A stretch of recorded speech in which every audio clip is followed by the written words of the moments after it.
20,000 টাকা বেতনের চাকরি করে কেউ 5 তলা বাড়ি করলে আমরা প্রশংসা করে বলি, দেখো 20,000 টাকার বেতনে চাকরি করে 5 তলা বাড়ি করে ফেলল। আর তুমি কি করেছো? বিয়ের বাজারে দেখা হয় ছেলে সরকারি চাকরি করে কিনা। ছেলে সরকারি চাকরি করে, 5 তলা বাড়ি আছে, তার মানে সোনার টোটো ছেলে। এমন ছেলের কাছে মেয়েকে বিয়ে দেয়াই যায়। কিন্তু ছেলে সৎ কিনা সেই জিনিসটা কজন খোঁজে? আমাদের সমাজে কে কত বড় বাড়ি করলো, কে কয়টা গাড়ি কিনলো, কার কত ব্যাংক ব্যালেন্স আছে, এই জিনিসগুলো দিয়ে মানুষের সম্মান পরিমাপ করা হয়। যে মানুষটা সৎ থেকে সারাদিন পরিশ্রম করে অল্প কিছু টাকা উপার্জন করে, তার প্রশংসা করতে আপনি কাউকে দেখবেন না।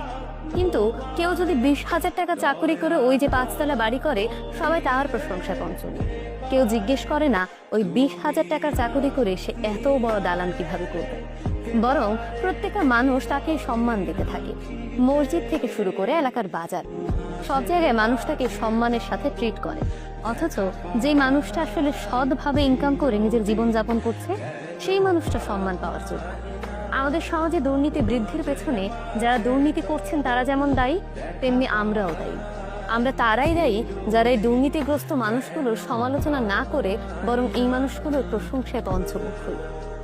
দুর্নীতি করে 5 তলা বাড়ি করা সেই সরকারি চাকরি করা ছেলেটার কাছে আমরা মেয়ে বিয়ে দিতে চাই। অবশ্য সব সরকারি চাকরিওয়ালা যে দুর্নীতি করেন আমি সেটা বলছি না, কিন্তু সবার আগেই দেখা হয় ছেলেটার ব্যাংক ব্যালেন্স আছে কিনা। সৎ চাকরি করা ছেলেটার বিয়ের বাজারে পর্যন্ত দাম কম। তাহলে ভেবেই দেখুন না, আমাদের সমাজে এই যে আমরা এই বৈষম্য তৈরি করছি, এটাও কিন্তু দুর্নীতির পেছনে অনেক বড় একটা কারণ।